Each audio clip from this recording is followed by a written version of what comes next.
Private conversation. Can we appreciate Paul for using sign language very well?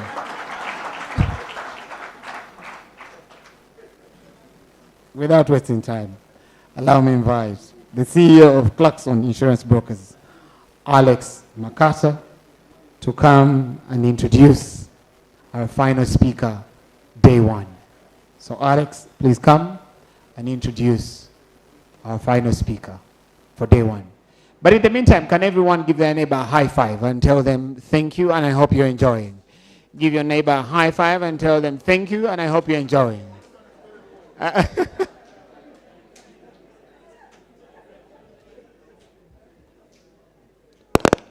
Thank you, Gava. I know you've been greeted so many times, and good afternoon again. Alex Makata from Clarkson. I'd like to take this opportunity because I've been invited to welcome our next speaker. But I'll steal a moment for this time because conferences don't usually come cheap, but also to thank Rit and the team for the great job that you've done.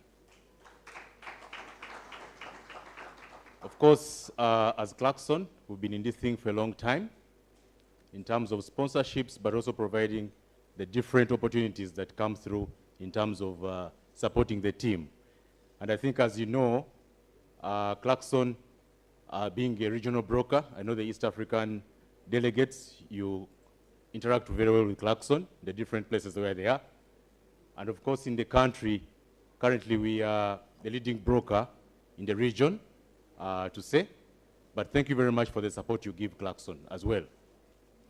That wasn't the work that I was supposed to do. The work I'm supposed to do today is to bring you, let me say, our last speaker of the day, in a way, in a very special way. And this has been done in a way that, you know, ladies have been taking everything in this room from morning, starting with Rita, a girl power. So the men, please, let's do our work. Eh? When I see Paul chickening out, I get worried. You're giving too much space.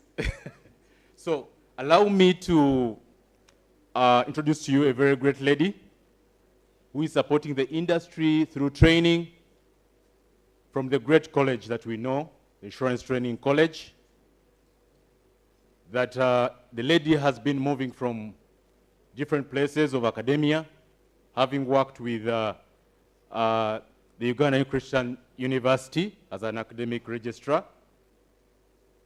She's been at great work in terms of managing the institute and supporting the principal, supporting the head of the institute, that is the principal.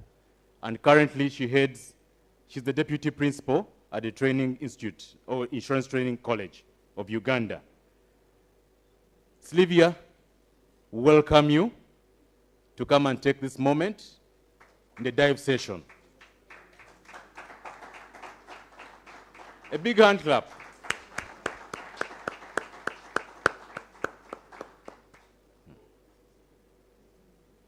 Thank you.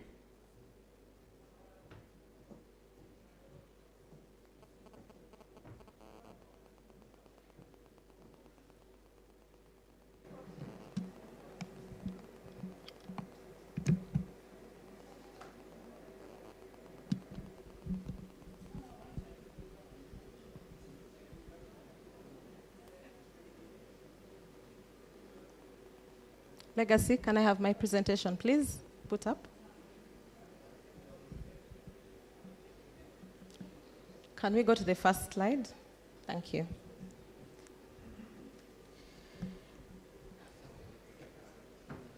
You want to try out this? Yeah, I know. Thank you. Thank you, Alex, for the great introduction. Ladies and gentlemen, I know I am now the person who is in between you and lunch. And I noted that the MC said, as we have spoken to the speaker coming on next, to be precise. So I will try and be precise, but before I make my presentation, I just want to introduce myself. My name is Sylvia Mwebesa, Kajubi. I work as the deputy principal at the Insurance Training College.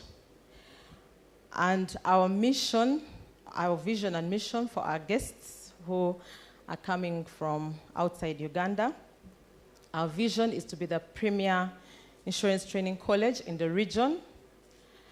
And our mission is to deliver highly competent human capital to the insurance sector. As a college, our focus is on training. And until recently, we started research and consultancy. But we've never lost the membership arm at the college because we know where we came from in 1964. It is our members of the industry that put together the Insurance Institute of Uganda then and have made the college what it is today as the Insurance Training College. So we are very mindful of not losing that membership arm. So this afternoon, I was tasked to present on the people, leadership, and trends for 2024, but looking at the local situation, what is happening at home. I want to appreciate Frank and Angela. I had Angela talking of micro-credentials. It's a new term I had not heard before. And from your presentation, Angela, I'm hoping when we come to Strathmore, we'll be able to, you'll give us some exemptions because that was a very good presentation, so we've learned something. So yes, but also to mention that we recently signed a partnership, an MOU, with Veronica and Daniel with Strathmore, because we are starting a leadership and mentorship academy at the college. We are launching it sometime, actually next month, and we have already identified partnerships.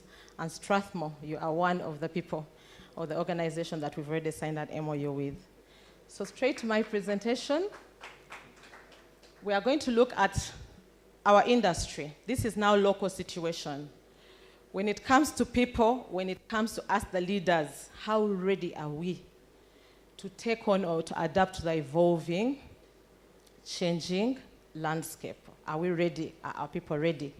But let's just share on some statistics that I got from the reports, both from the regulator, but also some information that I picked from the database at the college. So when we come to see the people, that's the workforce in the industry, currently, from the reports of 2022, IRA report, market report, that is the information I could speak of with confidence. We reported 6,529, a 6.3% increase from the previous year, 2021. And that is about almost 400 people joining the sector to work with us.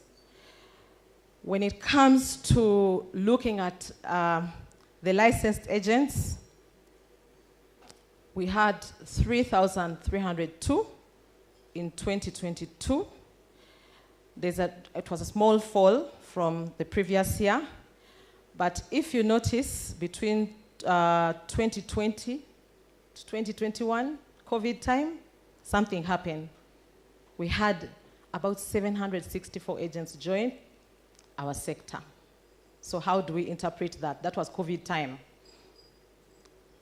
When we come to look at the percentage of total agents vis-a-vis the total agents, the total workforce, we have 54% working as agents.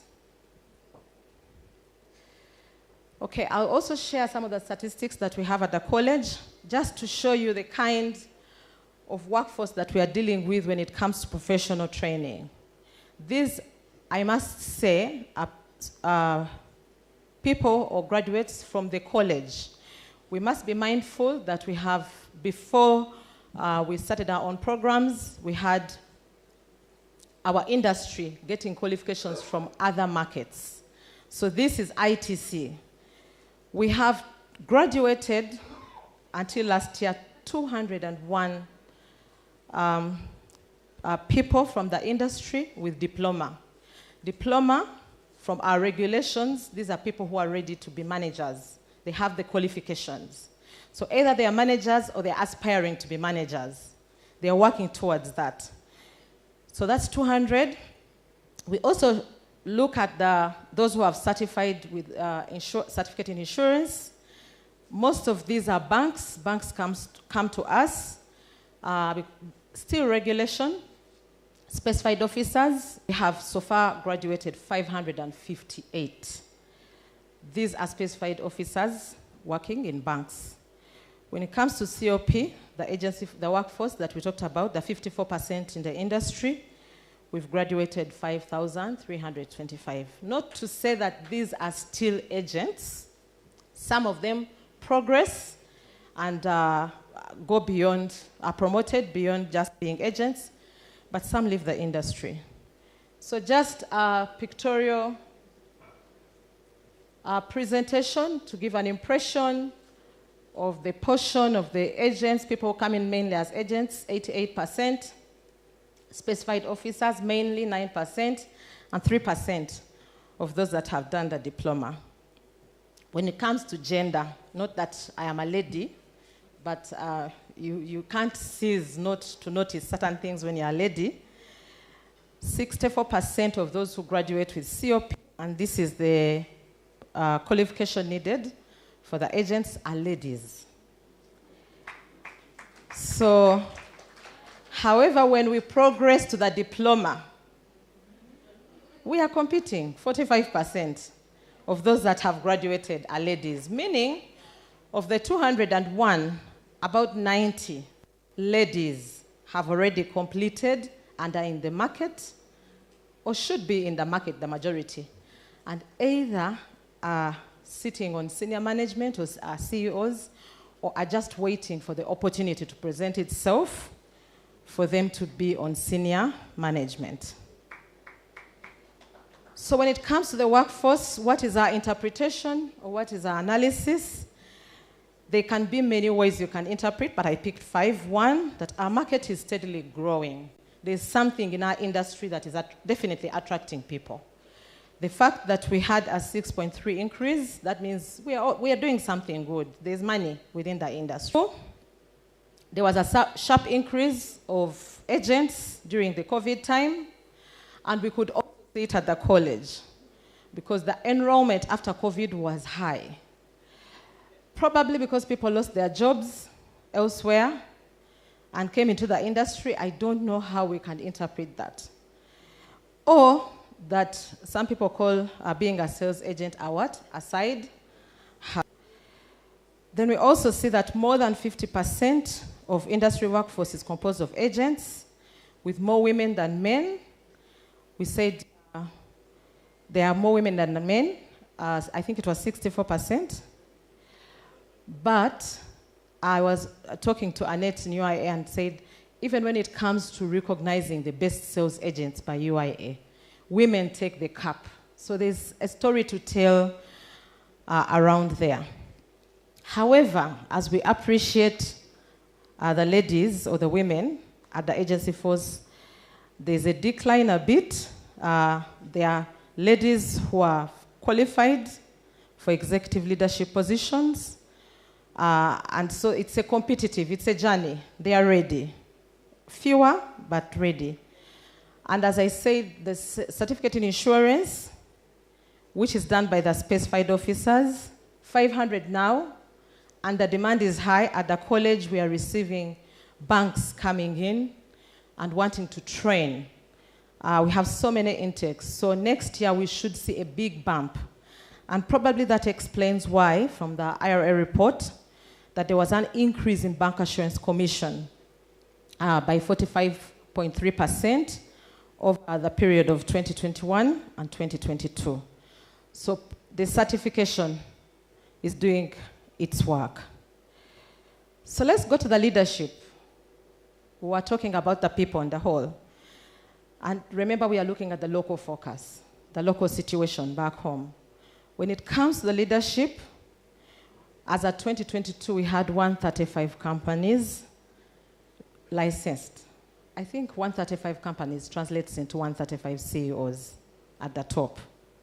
However, when it comes to actually counting the CEOs who are ladies, only 17% are ladies.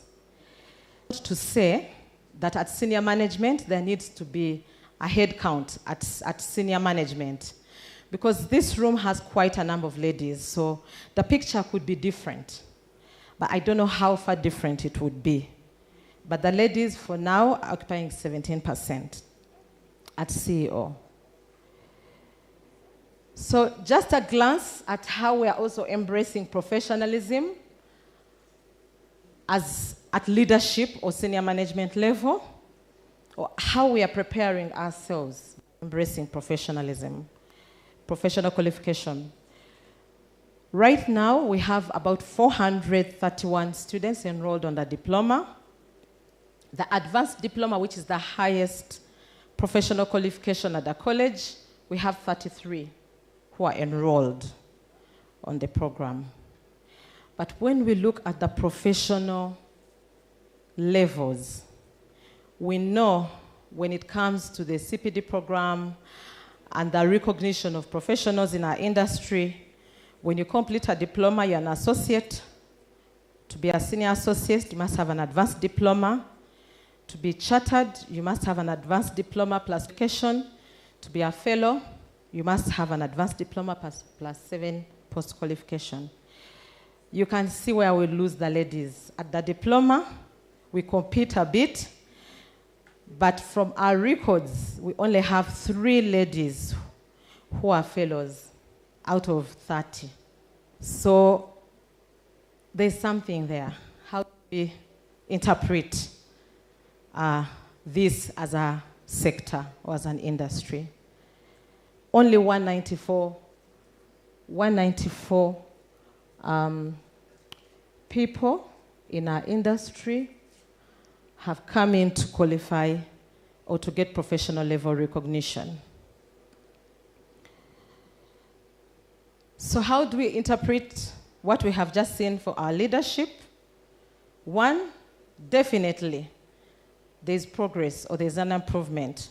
With 433 enrolling on the diploma and advanced diploma, that means there's a yearning that is slowly coming up in our sector for professional qualification or for training. We also have an increased level of professional qualifications among CEOs and managers. We've seen that. However, like I said, when it comes to the women, we have lower women advancing. We lose from 33. You can see 3 senior associates, 7 chartered, and 3 fellows. And I'm proud to say I think I've seen some of the fellows, the fellow ladies, in the audience here with us. I don't know, it wouldn't be proper for me to tell them to stand up, but I'll be guided. Okay. So we also have seen an increase in the number of women at senior executive level. There's certainly an increase from where we are. It's a journey, but there are better numbers now. To have about 23 CEOs in the sector, that's a huge achievement. And that's just to say CEOs. But also we have seen that there's an increase of young CEOs under 50. If we look around in this room, or if we even start with myself, my CEO is younger than me. So I take myself as an example. But we are both under 50. So we've seen a generation of young CEOs coming up under 50. What does this say for us as leaders? How prepared are we to take on this industry as it changes? Are we ready? Do we have the right skill set? Do we have the right people holding our hands? It's a young team that's leading the industry. If you look around this room, you can see that I don't want to say most of us are young, but are we ready? Are we ready? We also have seen a transition from the foreign to the local national CEOs in the market. And that also speaks to our readiness as we transition, as there's that embracement of local CEOs. Are we ready as an industry? So I'll dive into the key trends. What must we look out for 2024 as a sector? What are those things that we must do to try and position ourselves to make sure that we adapt to the changing or evolving business landscape? One, we need to explore retention strategies for our industry workforce. At the college, we always hear CEOs struggle or companies struggle with the retention of the agency force. How much are we losing, or how much is it costing us to train an agency force that moves, or to train even those that are not in the agency workforce, but they move? There's a lot of labor within the industry. We get so many companies coming to us constantly advertising. Are they vacant positions?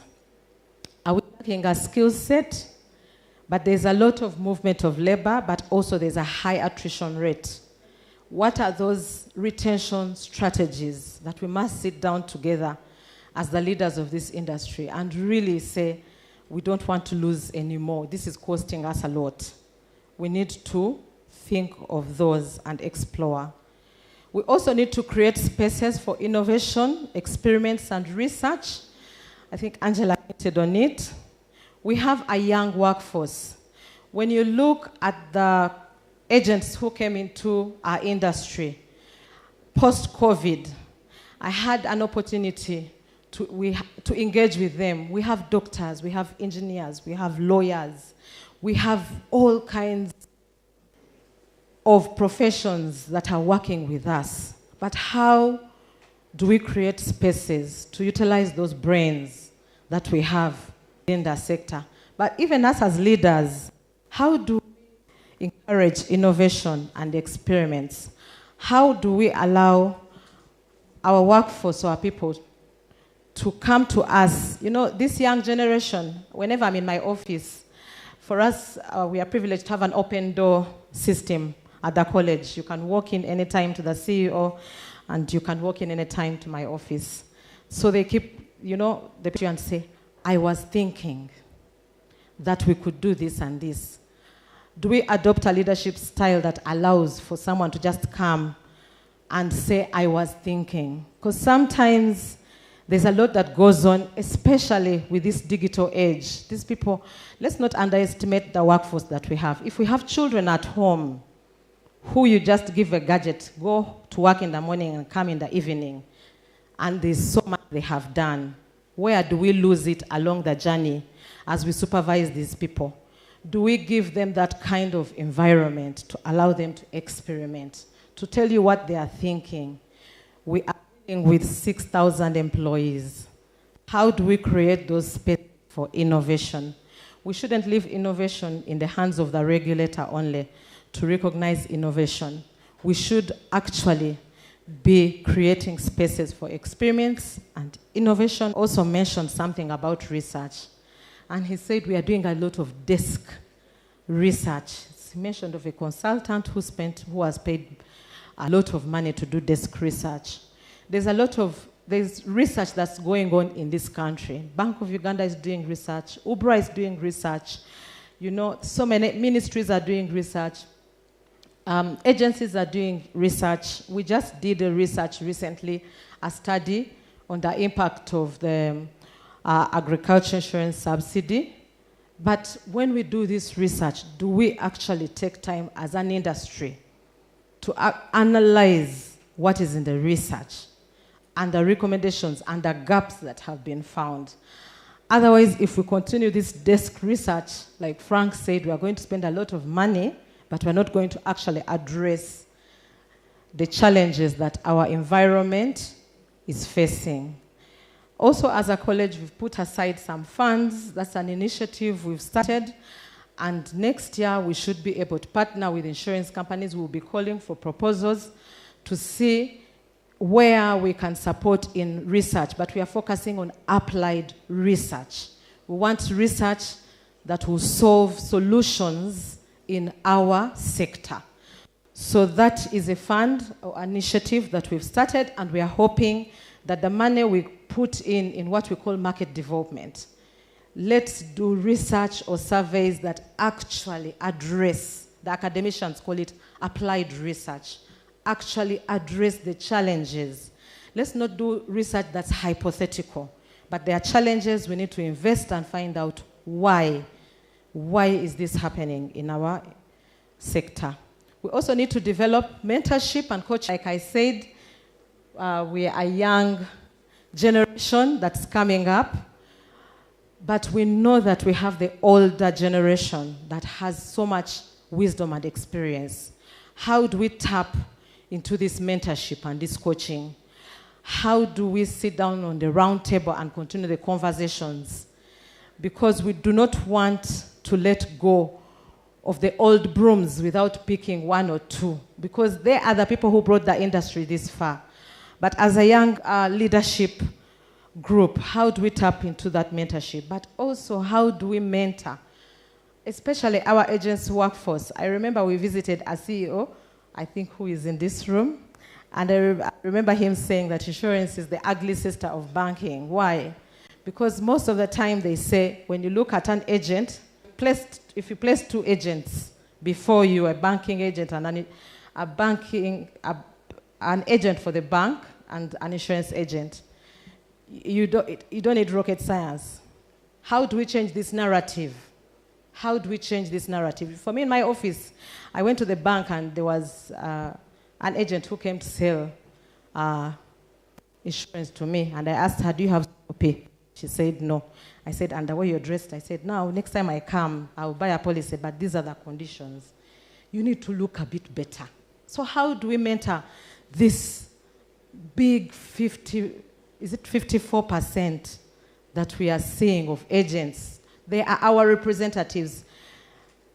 Frank talked of the human psychology. The technology will always be psychology, is what we need to deal with. Are we creating an impact on that human psychology? Legacy, my presentation.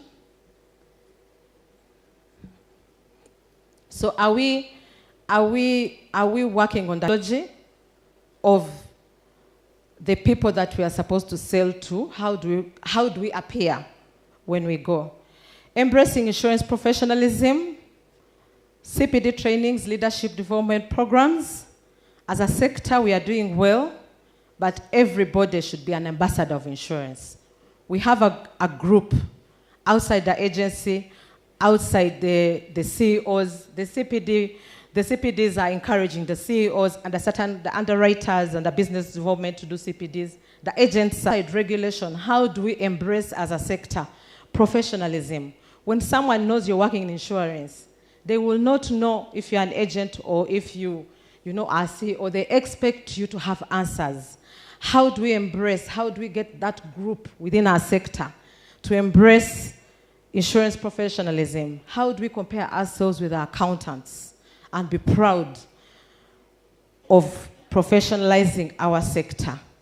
Leadership programs, Angela shared, Strathmore, we are trying to mirror or to do something similar to what Strathmore is doing by setting up a leadership and mentorship academy, and we are getting the partners that we think will drive us to the next level when it comes to having the best leaders in our sector. And also other partners, it's not only the leaders, but we're looking at all segments of the industry, and we'll have different programs under the academy for the different segments, but we are hoping that this academy is going to equip our sector with soft skills outside the insurance skills. Collaborations with other sectors for exposure and benchmark. This is also something. I was at the cocktail yesterday.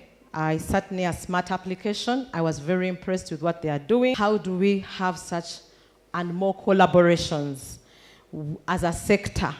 How do we collaborate? Can we have a conference next year where we have half of the people attending from other sectors and not only in-house?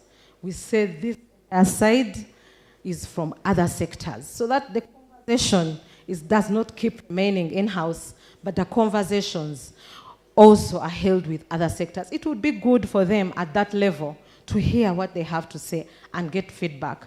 Frank talked of listening. How do we create platforms? Could be through collaborations. Let's listen to what other sectors say about us, but also let us learn what other sectors are doing and see what we can copy. Lastly, how do we promote initiatives that will grow both the women and the young generation? I want to appreciate Ibao and Rita for giving me this opportunity to present. I think it's a milestone. Today we had 2 ladies and 1 man. But how do we do more than what Ibao is doing? We know that there's a group, a personal initiation of an association called WIN. But that's a personal initiation of someone who has put up women in insurance. But as a sector, how do we promote the women to come on board and also have a voice in the leadership especially, but also for the young professionals? How do we attract the young professionals coming into our sector so that they don't just bump into our sector, but come in with a lot of wanting to work within the sector? We have seen accountants are very proud to be accountants, but the nurturing starts at a young level. How do we also nurture the young generation or the young, if we go to universities,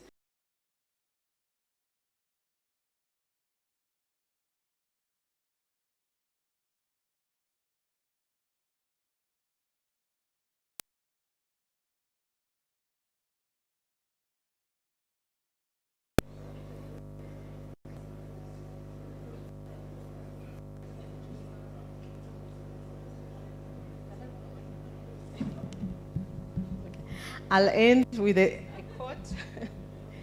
I'll end with a quote that says, leadership and learning are indispensable to each other.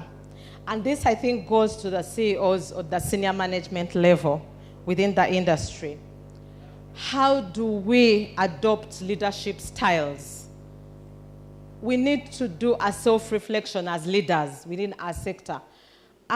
First of all, do we have the right skill set to drive this industry as the leaders of the sector? Or are we just focusing on the people to be the ones to have the right skill set and forget ourselves? Sometimes as leaders we think we know it all, but we have to know that as we adapt to a changing business environmental landscape, we ourselves need to have the right skill set as leaders to be able to take this industry forward.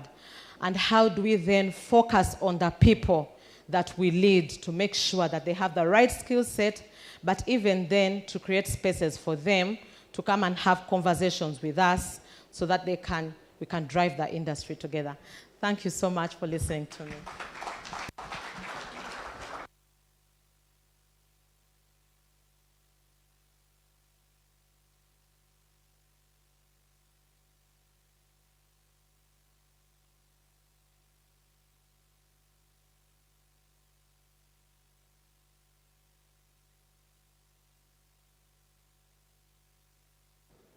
Can I request that we put our hands together for the Deputy Principal of the Insurance Training College?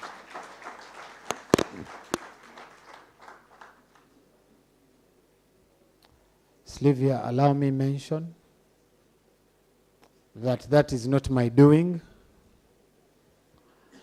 And I really want to make it clear that it was a shortcoming, but it was just timed, I think, to represent the feelings of hunger, but it's not my doing. Ladies and gentlemen, you will appreciate that the easiest way to get a retake is by trying to do something like that to your teacher. Sylvia, I want to distance myself from that, because I don't want to come to the insurance training college for the diploma and I keep failing and my employers worry. So thank you very much for really sharing with us, especially the local position and how we're performing. Ladies and gentlemen, like I earlier mentioned, lunch is at 2, and as I am speaking, it's exactly 2. So I will quickly request for just 5 minutes to share the following insights so we can be able to proceed for our lunch and later on our Zumba session.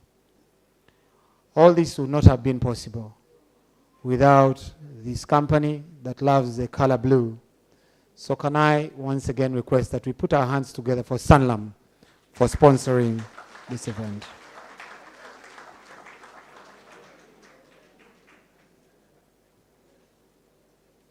I want to ask the legacy team to once again flash the QR code for the Q&A. But now that our speakers are still alive and well, I want to know if there are any 3 burning questions. We had earlier thought that we will take about 6 questions, but because we are pressed on time, do we have any 3 burning questions that we can pick from the physical audience, and then we can go the digital way? And I request the conference chair, together with the rest of the team that is managing the digital environment, to please go online and respond to the questions as the delegates will be sharing them. Do we have any questions that we can pick before we move in for our lunch?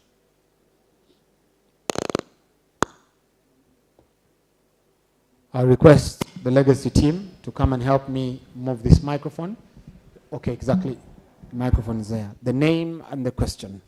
Thank you very much, Master of Ceremonies. My name is Solomon Rubondo.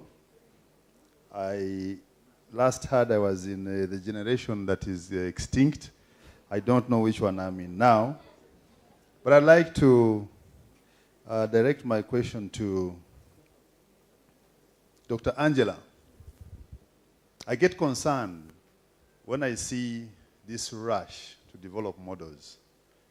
Like, since we started getting bank failures, we have had a rapid development of accounting standards. And the list is endless. From VUCA through BANI, through what, it seems to be very convenient for the academics to quickly come up with those models. Is that going to be the trend? Have we found a particular standard, a particular base, so that we don't get leaders, organizations into the syndrome of failing? After all, a model will come out of that. Because eventually it's going to become boring. So my wish would have been that maybe if VUCA was upheld or was examined thoroughly, and so that we have the tenets, the critical issues that should actually be upheld, as opposed to the rapid rush to run with acronyms and these abbreviations. It doesn't satisfy me, if I may put it that way. Thank you very much indeed. Thank you very much, Solomon. I hope that I request all the speakers to write down their questions so they'll be given an opportunity to respond. Any other questions? We've had 3 speakers, so I'm sure that your question can be directed to any of those.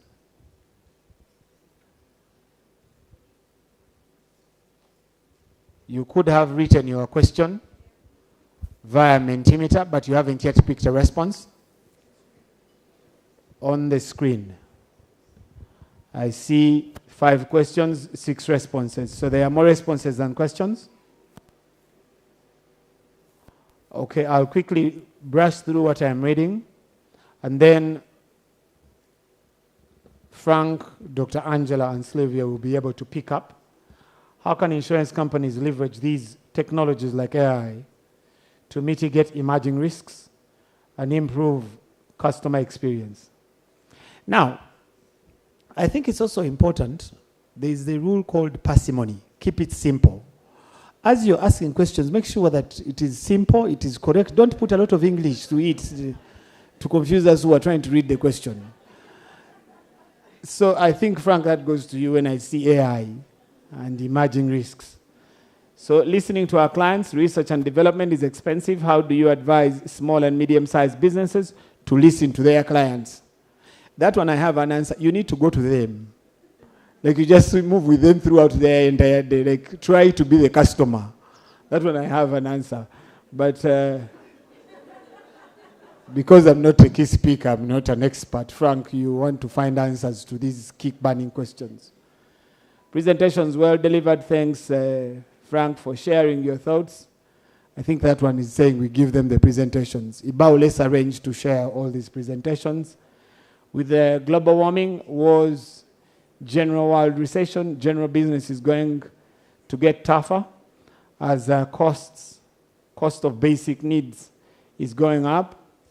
And of course, that reduces the disposable income. So he's adding that insurance may be a safety net for many people and businesses. I think that's advice. It's not a question. They're just trying to tell us that we are headed to a tough time and everyone needs insurance. I hope everyone here, it's one thing saying, but it's another you owning. I hope every one of you has a cover for such.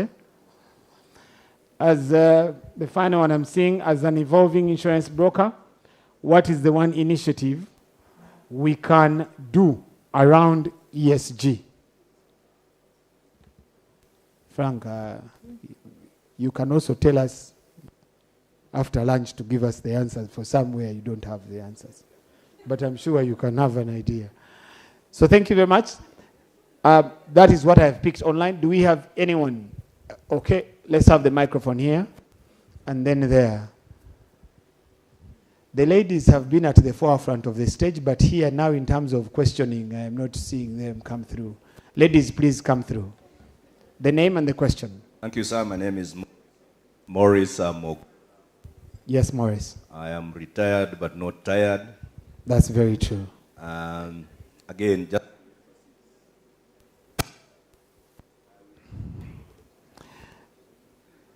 technology seems to be failing me. I would have expected a bit more focus on ESG since it's a burning area. And of course, ESG has to be categorized into how do we handle ESG in developing markets.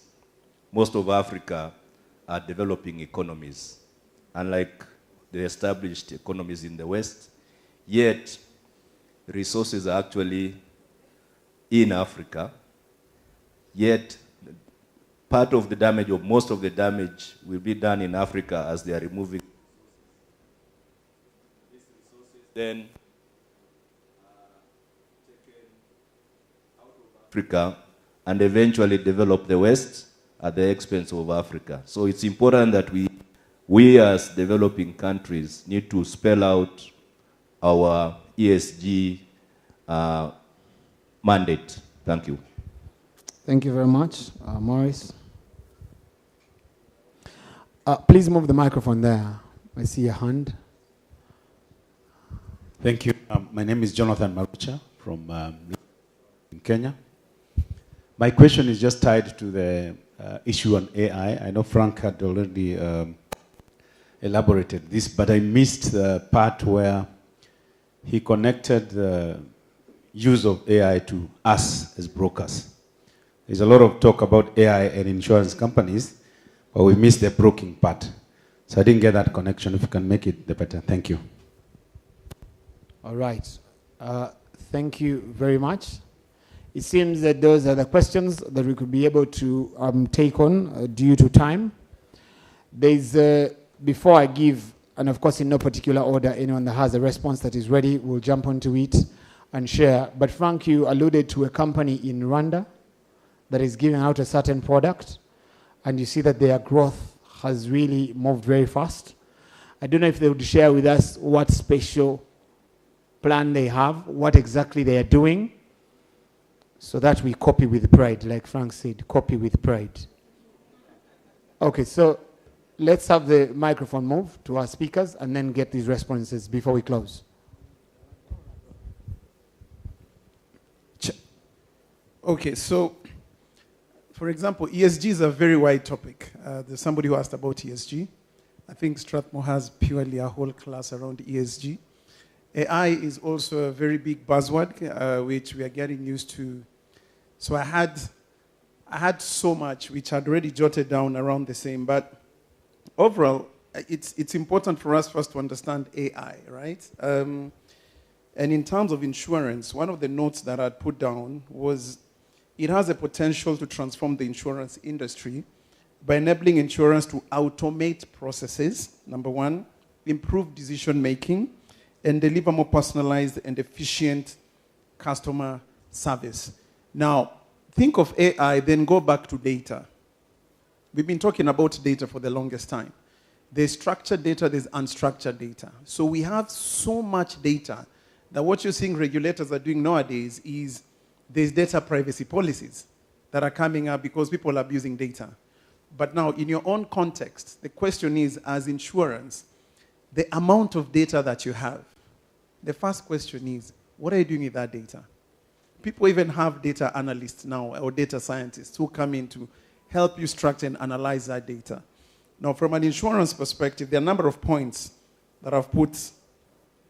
You can equally automate your underwritings using AI, because when you have, enough data collection that is going, AI can easily analyze vast amount of data, and it can really summarize and make your work so easy. Think of claim processes. I mean, with the amount of data that you have for your consumers, as an insurance brokerage or an insurance association, how much data do all of you have?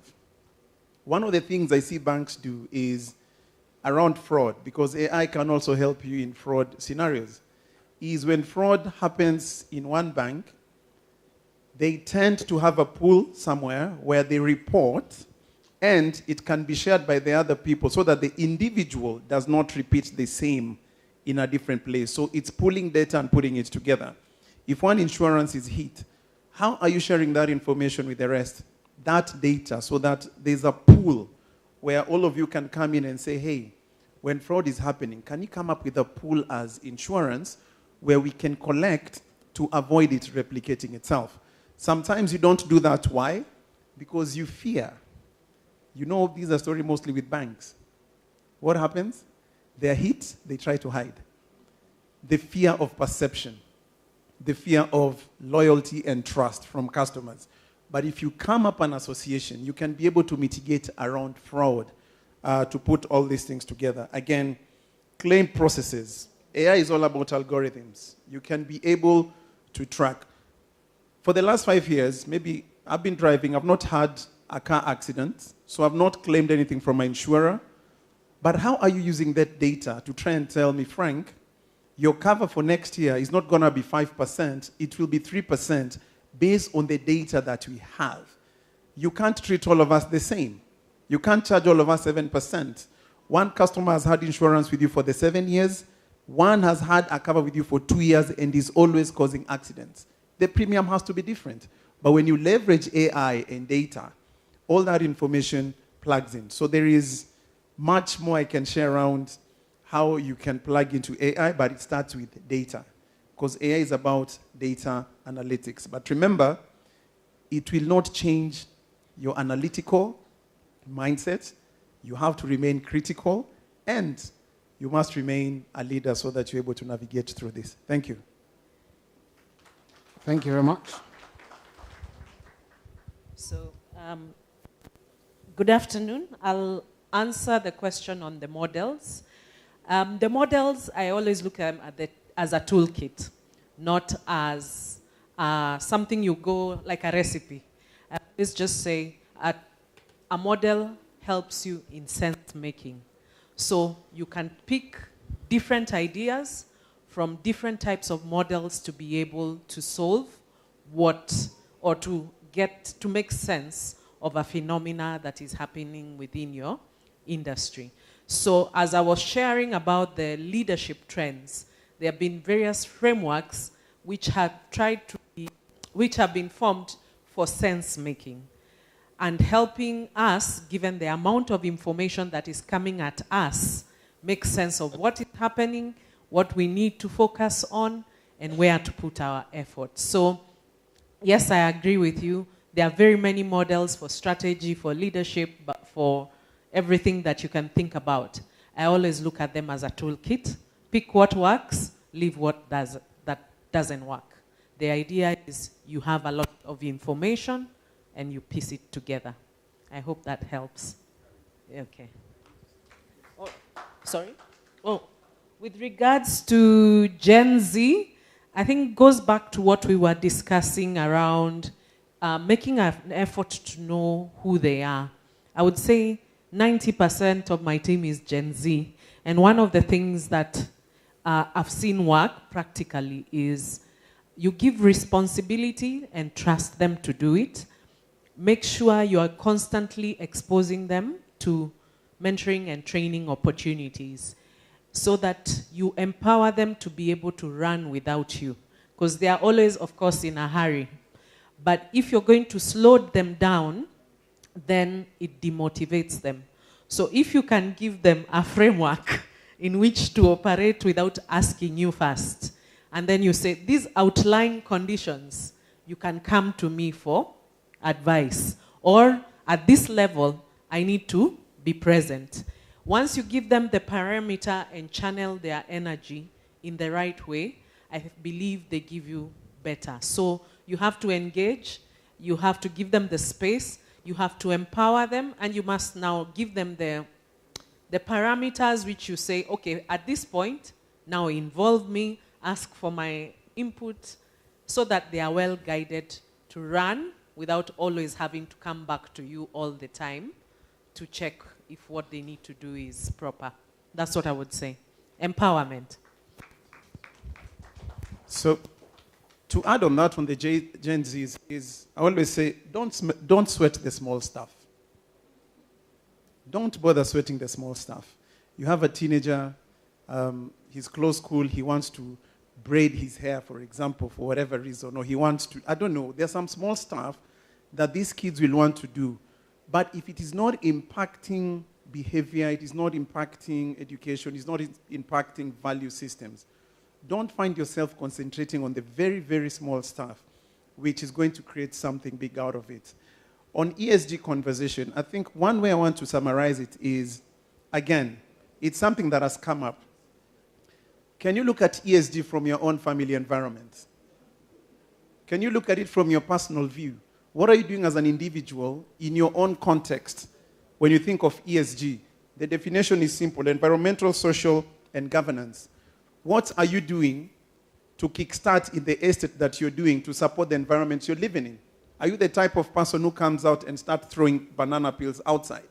You know, let it start with you. Then once you understand it from your environment, the bigger picture becomes a bit easier too. Because how do you, in building and developing economies, awareness and education is one of the things where you need to keep on talking about when you think of ESG.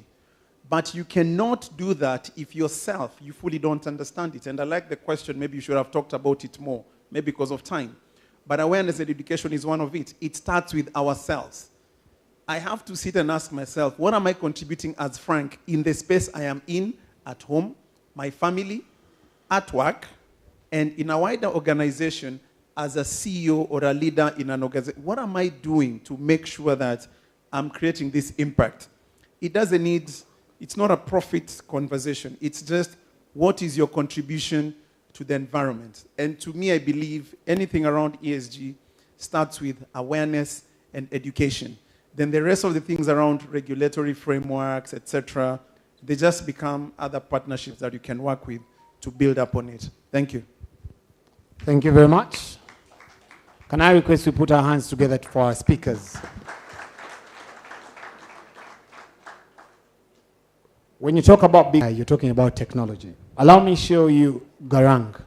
Garang is not from Sudan, but Garang is the man in charge of ACME, the solution that I talked about. Garang, please stand up. Yes, I think let's honor him with clapping for him. Garang, thank you very much. They've developed solutions for brokers, so in the event you want to understand the proper file and everything about ACME, Garang is the gentleman that I talked about that built a solution that is enabling brokers serve their clients better. Quickly, in the next 2 minutes, we want to wind up. I want to presume that every one of you has received your food coupon. Our lunch is served down here. So allow me wrap up by saying that quickly, when we are speaking here, I now sit back as the customer. While I was working under the Uganda Insurance Association under the leadership of Mr. Paul Kavuma before he went for bigger, I think, greener pastures, as they would call them. We conducted a research on the needs of the informal markets, on their insurance needs. And we discovered, while at the UIA, we discovered that what insurers call risk for the informal players who contribute over 80% of our employment is not what you call risk. So insurers have a different way of justifying what risk is, and the informal sector. And why do I talk about the informal sector? Because they constitute the bigger percentage of the people we want to serve. So that means that we also, in terms of listening to what Frank said, we need to get closer to them, listen to them, because what we called risk was different from what they were classifying as risk. As much as we sit back and say, I have a fair problem. So we want to get close to them and understand what do they call risk, so that we start to solution for that kind of market. But that I think IBAU has done well is, I think, let's clap for Rita for making sure that today we are not competing in suits, but we are competing in shirts that are well branded by IBAU. Let's clap for ourselves. The informal players in that very research also mentioned to us and said, first of all, it is very, very difficult to see any insurance company, because we asked the last 5 years, have you seen any insurance company? They said, the insurance company, banks, oh, we said the insurance. They said, we don't know that. It also simply meant that the insurers are still in their offices, their markets are in their garages. How do we get closer to them? But they also said that when you go there, you come in suits. When you come in suits, I'll give a specific example of a market at Kamocha, behind Kobil. They have only one person that speaks English and understands to read and write English. I don't know if more people have joined. But at the time we conducted, they said, if any document is brought to the market that is English related and we don't understand, we have only one person that does the interpretation. When insurers come, they are in suits and ties, they speak English.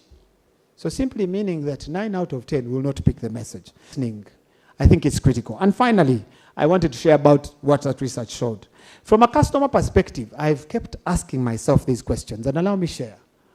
What does it take for the insurance company to remind me that my motor third party will expire in 10 days? What does it take? What does it take? Because for the last 8 years, no, 10, I've been on the road, driving. I keep renewing. No insurance company, by mistake, has ever sent me a message to say, in the next month it's expiring. I only see traffic men who stop me to tell me, you know it expired yesterday. The other thing that I was thinking, if I have been, because now I have about 2 or 3 policies that I'm paying with different insurers in here, who I will not mention. But the question is, if I have been paying my premium for a full year, what does it take for you to send me